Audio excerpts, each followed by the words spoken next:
Cal Kestis is daddy, Alex Morgan is mommy, and we have an update on the boy. Welcome to the show where I recap all the gaming news you need to be the smartest person on Twitter, and I'll even talk about real sports and why Nintendo hates it when people actually promote their game. Got no sponsors, but maybe one day we will. My name's Alec, and this is the Hoot.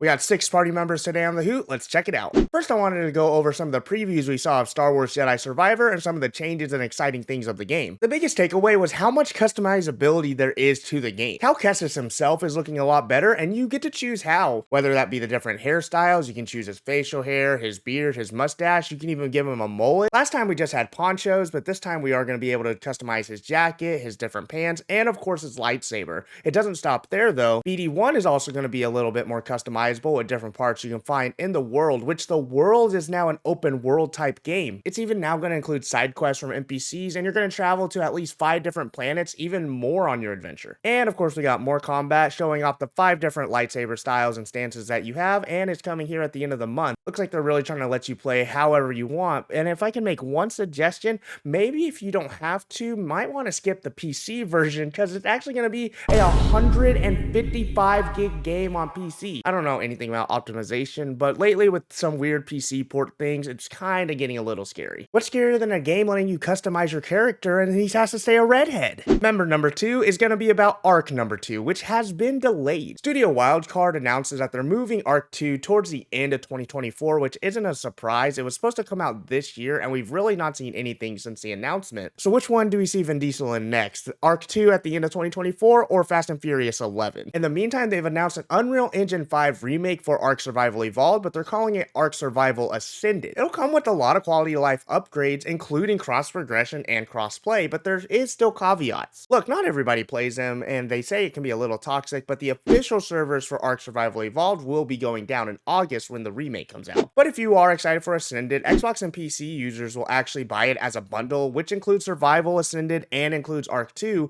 whereas PS5 users are going to have their own standalone game. It's a mixed signal because a lot of people feel like they've been left waiting, and it feels like a money grab to them, which it should just be a free upgrade. They feel like they also just feel this is a continuation of bad communication and long development cycles for the game. When Ark originally came out, as great and fun as it is now, it has not always had or ever really been a very smooth process, so we're gonna have to see how this one plays out. I believe in my game. Those dinosaurs are family. Story number 3, let's talk about the new Overwatch character Lifeweaver. It's a new support agent with an emphasis on movement. I'm not the best at analyzing characters, but I'll give you a quick rundown on Lifeweaver. He has a passage that whenever he dies, he drops a flower. Teammates are able to pick that up and be healed, and the enemy can also pick that up. So the idea is it can be beneficial for him to die, but it can also cause a little bit of a fight and maybe a change in the battle if somebody maybe like the enemy were to get it. His primary healing weapon is a charge heal for any allies within range, or he can switch it to a needler type weapon that doesn't have any fall off damage, which is really nice, but it's not super consistent damage. He has a pedal platform ability that he sends out a pedal platform and has the ability to raise that into the sky, gaining high ground, getting out of certain situations like maybe a Zarya ult. He has a dash that generates a little bit of health for him. And akin to an MMO type healer, he literally has life grip, the ability to grab a teammate, pull them to safety, and giving them an invulnerability shield while pulling them to safety. Say they're in a bad zone, maybe they're getting ulted on. And he finishes off with his ult tree of life, which literally sprouts a tree, and that tree instantly heals and then does gradual healing, but you have to have LOS, but it can block the LOS of the enemy team, so it's a very interesting kind of ult. One aspect they did emphasize is Lifeweaver's origins. He is the first Taiwanese character and will have Taiwanese voice lines, and he is an openly pansexual character. The emphasis is that he's openly pansexual. Most of the time it's just part of backstory, but he should have some voice lines and even some actions that lead into his sexuality, and is a different step for that part of the character that Blizzard wants to explore. You'll be able to play Lifeweaver coming April 11th. The 4th story is one that almost seemed like a non-story. On April 1st, so April Fool's Day, Asus actually announced their competitor to the Steam Deck, but everyone thought it was a joke. There's even in the commercial a character that gets locked out of their house, and they're like, oh, I have this right here and I can just play games. So it kind of felt a little memey, but then they had to come back on the week and say, hey, this is like a real product. So what is it? It's the Asus ROG. Is it ROG? I don't know how they like actually pronounce these these things, by the way. The Asus ROG Ally. I don't even know if I say Asus right. I do know it has a 120 hertz display, so it is a step up from the Steam Deck, and it seems to have a smaller, sleeker form factor, which is, you know, how it feels in the hand, the size of the actual thing, and it looks like they are trying to promote a step up in performance from the Steam Deck. It's good to have competition in the mobile space, and you can only see improvements from other companies or on the Steam Deck itself if this goes well. Other handheld news comes from Tom Henderson, where he says it looks like Sony is working on their new handheld device. Now, it's not going to be a competitor to these two, but it looks like it's going to be an additional peripheral to the PS5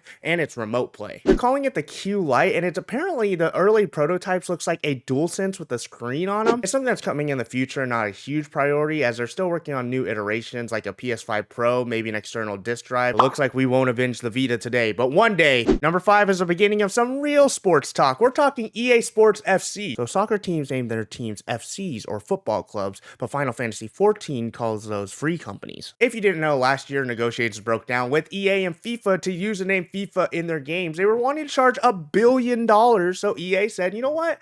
I don't know if we need the name that much, which really that's all it was the ability to call it the FIFA games and say FIFA World Cup. And so I don't know if people are actually going to miss the FIFA name. It might just be confusing to the normal consumer. They're going to show us more details coming in June, but they do promise it's still going to have all the licensing of characters and major leagues like Premier League, like La Liga, and for the first time, they're even going to include female league teams and licenses. So why anybody would want to play other than Alex Morgan is beyond me. I love her. Before we leave FIFA news, I kind of want to get a small level up right here for Talando77 that I saw from a Jake Lucky tweet. He has thrombocytopenia. He has TAR syndrome, which is this word down here. I had like a medical friend say it for me and I still can't do it. Basically, he's like missing a bone and has low platelets where they basically explode on themselves. So he has to play the game with his feet, but he still managed to get to an elite level, a top ranking level in FIFA. So it does show that accessibility and different ways to play is always going to be important. And I wanted to shout that out. For the last party member of the Hoot, let's talk about streaming. Let's talk about Kick. If you don't know what Kick is, it's probably the closest thing to a direct competitor to Twitch trying to be a gaming live streaming service,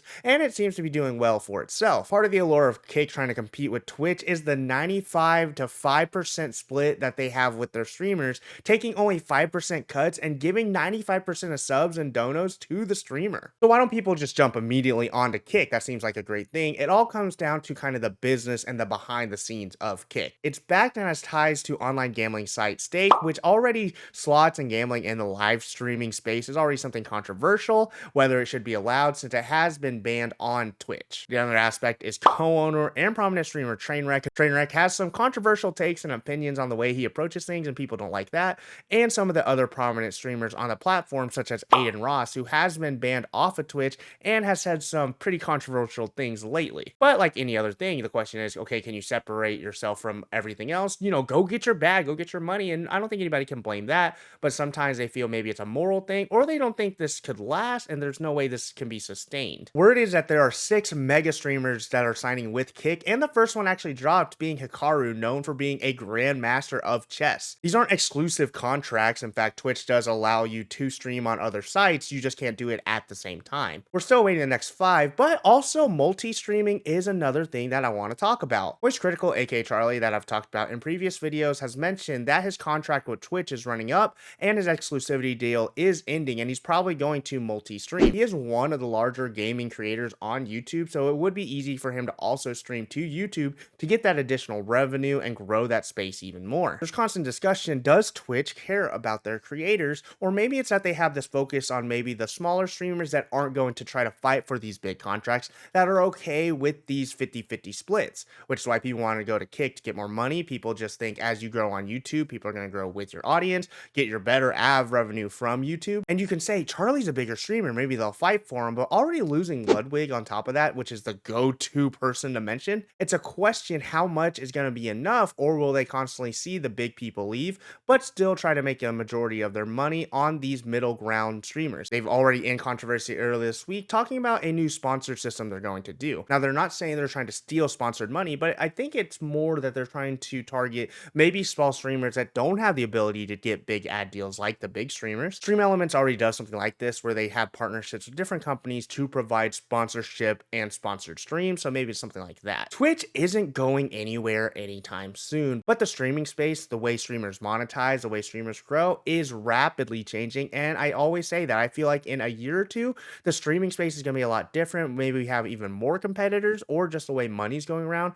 is completely different. Why do I care so much? Well, maybe it's because I stream, and I would appreciate a follow, by the way. I know I said that was the final one, but we had breaking news while recording this Hoot. IGN confirms that Joseph Staten has officially left Microsoft. Joseph Staten, known for working on some of the best of Halo and Destiny, and was brought over from Bungie to try to help fix some projects, most notably lately trying to fix Halo Infinite. It was a very short statement, no one's really sure why, and not sure if it's bad blood, but you can look at the track record of the things that Joseph Staten got to work on while at Microsoft these last few years, and it hasn't been exactly great. We might get more details in the future. Joseph Staten did confirm it as well on Twitter, and we're excited to see what he comes with next. He's one of the best in the industry, and so maybe he does his own thing, or if he gets picked up by Sony, maybe we see what happens there. All our party members today, let's get to the ad read and go on to our segments. No, there's not an ad read. Just follow me on socials and let's get to Boss Battle. This week's Boss Battle, we're going to be covering every game announced at ID at Xbox. It's where they get with their indie developers and see what's coming out, what's come out, and some new developments. First, we have the Vampire Survivors DLC, The Tides of Fuscari, introducing 8 new characters, 13 new weapons, and a new stage. If you like Vampire Survivors, which is one of the best values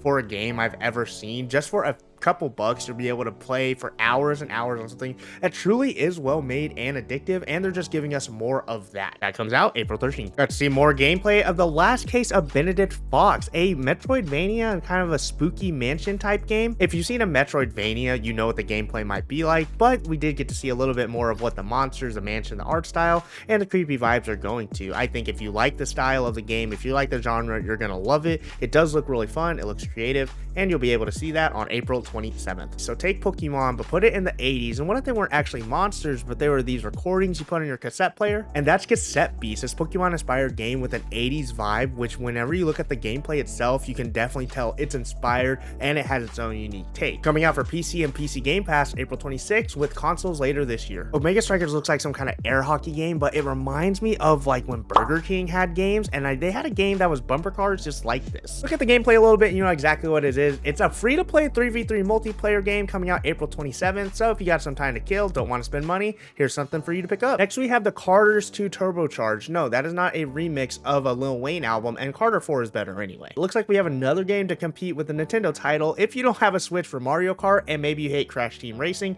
because it looks like Microsoft has their own kart racer now. It'll arrive later this year, and maybe the allure is the actual competitive nature, because it will have online multiplayer, different cups, different game modes, and even a ranked mode, so maybe look forward to that whenever we get more details on a release. Coffee Talk 2, Hibiscus and Butterfly. Okay, if you ever wonder what kind of games do I actually like, I like games like Coffee Talk. It's a visual novel story game where you talk and you help people through their problems over coffee. If you like visual novels, if you like coffee, if you like games where you read and you get to understand these characters, help people with their problems, a connecting kind of game, this is right up your alley, and it's coming up April 20th on Game Pass. Homestead Arcana is the latest in the farming sim genre. You know how Harvestella had like RPG elements and you had to go out fight, and it's like Final Fantasy but Harvest Moon, but like it also didn't have romance and people hated that. The Homestead Arcana, you're a witch and you don't actually go fight, but you do go out in this open world to battle back this miasma that's taking over, and by farming and using your magic, you're gonna fix and help the land. It is a 3D farming sim, which does make it a little different if you want something a little livelier than Stardew Valley, but I also feel like if you like this,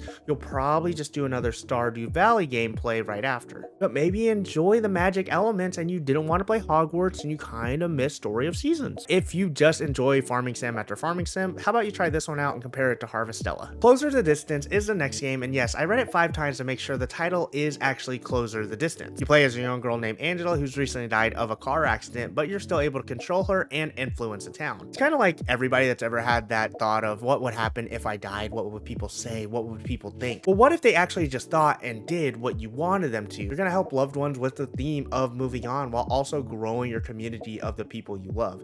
It looks like a game that I'm gonna cry probably 5 times and probably hold deep in my heart, but we gotta wait on some more release date info later. How about we Closer the Distance on this game coming out, am I right? Continuing funny titles is the Explorator. Survivor. Yeah, that's what it's called. A semi-open fantasy FPS. We got a nice peaceful trailer that leads straight into the action as you're trying to find the world of Atlantis. We saw fun fantasy combat, looks like pretty fun gameplay, but not too many details, but it is something that maybe the allure, not knowing too much, is gonna let people be more excited when we get more info later. My favorite from the pack is Lil Guardsman. You're a 12-year-old whose dad has to go into town, and so it's up to you to take care of the guard shack for the day. With over 100 different characters, so a bunch of different interactions, you decide, do people go in, do they go to jail, different ways to handle them, and based on your decisions, it affects, can they die, how are they gonna go in the city? It's up to you to make your judgment as a 12-year-old, which when I'm playing games, I basically have the mentality of one. It has this cute art style, the trailer is voice acted, it just looks like a fun time, a unique idea, one that looks like it's gonna be great for replayability, and it comes out later this year. The last one is a game that I want to be respectful, but I'm not 100% sure how to say its name. I believe it's Cabaret or Cabaret. It's a game exploring not a popular theme, which is Southeast Asian mythical creatures and myth and folklore. Your character is cursed and you find yourself in a new realm. It's in this new realm that you're going to meet the different folklore creatures, and in different tea ceremonies, which are a series of mini games, try to find what's going on in their lives while also trying to find your way home. There's 6 different endings, so the different ways you interact, your success is going to have an impact on the game, and it's up to you to try to find all the different endings. It's a game that's out now that is so unique in art style, so unique in theme and writing, that it's something that you might want to experience just to expand and see what other types of things can be explored in games. It's games like this and Lil Guardsman that you can see why indie games have such a great place in the space, and it's cool that Xbox does take the time to get them their spotlight. A lot of these come to Game Pass, and it's good exposure for those games and developers. So in the same way, that's why I wanted to give them a boss battle highlight. I wanted to take a little bit of time for each, but not too much. It kind of felt like the loot in that sense. And it looks like we finished the boss battle, but we're not going to the loot quite yet. There's an extra phase to the boss battle today in a new segment. I love real sports and I love esports, and I want to take a moment to talk about a bunch of esports news that can happen this week. Some that happened today as I'm recording. There was just so much esports things that I had my whole list out. I had some in the loot, I had some in the big story, but I decided, hey, if esports keep happening, how about we do a new segment that whenever there's enough news, and I call it the meta. Some of these fast, some of these quick, but I did want to touch on them. Ludwig seems to still be in control of all these big signings for Moist Esports, as they have signed who is possibly one of the top 3 and probably the best player right now at Melee, Zane. Moist Esports thrives in a bunch of these smaller esports scenes, especially the Smash community, and that has roots in what Ludwig is known for. So to have one of the biggest names in the scene represent your team is a pretty big win for Moist Esports. NRG is purchasing CLG and will take their spot in League of Legends, North America, and LCS. Call of Duty League will be streaming on Twitch and YouTube. There have been news that they were wanting to go exclusive with YouTube, especially signing a multi-year contract, but they officially announced that they will be on both platforms, which can only help the community. Sure, exclusivity gets money, but it looks like they're trying to get more exposure, and this should still bring a lot of viewers, as each year it does seem to be peaking, even with the leaving of major players like Scum. Hey, while we're talking about Call of Duty, let's talk about a Call of Duty fan and real sports. Right now, the Masters are going on for golf, and no, we're not talking about the PGA game. John Rahm, which at the time of recording, I believe is tied for 3rd right now, shouted out that the last time he won the US Open, he actually watched Optic Gaming before he won the US Open. So right now, Optic is playing, and he's probably had a chance to watch a few highlights, so if he wins the Masters, hey, you heard it here first, that's all I'm saying. As we get more esports, I might bring the segment back, just depending on how much news is going on during the week, if I feel it's going to take too much loot or too much party members. But for now, we have finished all our segments, we finished our boss battle, and it's time to check out the loot. First on the loot is Ghostcrawler, the previous lead on the Riot MMO, the MMO that we're all hoping takes down all other MMOs, and we finally have just one MMO to rule them all. Announces he's starting his own studio and is either making something that is an MMO or MMO-like, and we'll like to see where that goes in the future. Naughty Dog makes a statement that they're currently focusing on PC performance, as they should, before they try to get to any type of Steam Deck optimization. Patches have come out, but it's still not a perfect game, but it is getting better. It's at least for some playable, which is a vast improvement as it was when it first came out. Third is one that I almost made a whole segment, but I ended up throwing into the loot, which was Cricket 24 is officially announced. The sequel to 2021's Cricket 22, which was a very successful game for cricket fans, according to my research. It's the biggest game ever, with the most license they've ever had, with over 200 different players, all the different leagues and tournaments that you love, like Ashes. No, I've never heard of that before, but I'm reporting on it. Comes to PC and consoles in June, and we'll see a Switch version in November. Earlier I talked about the FIFA player with TAR syndrome, and it's because I do care about accessibility, which this week PS5 adds accessibility tags and filters to the PS5 store. Accessibility tags can include anything with the way they handle sound, the way they handle captions, button remapping, difficulty, anything that makes the games easier to play or even possible to play for people that might have something that hinders their abilities. Good on you, Sony. Another good thing for Sony that people have been asking for, which I don't know what it takes to put into a game when you develop it, is God of War Ragnarok officially has New Game Plus, and everybody is happy, but maybe they'll find something else to complain about. I don't know. Either way, just play God of War Ragnarok. It's a good game. And Final Fantasy Origin Strangers of Paradise, the funny Final Fantasy game, which got memes because he listened to Limp Bizkit during the game, is finally on Steam. Bullshit.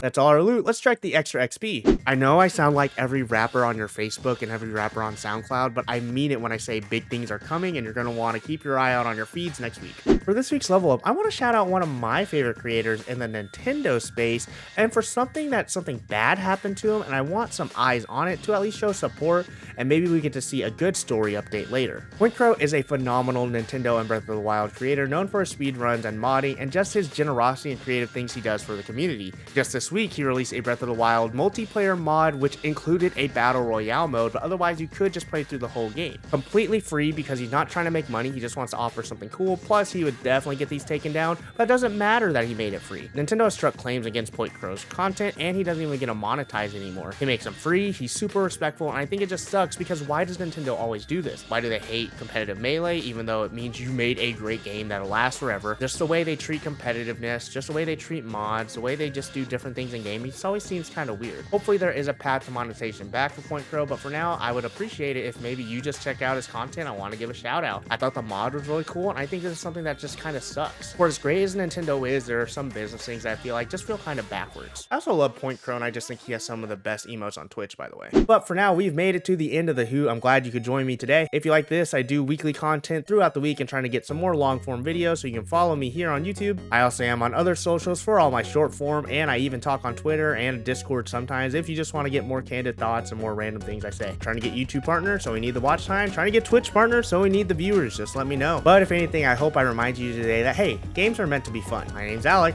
Thanks for talking games with me.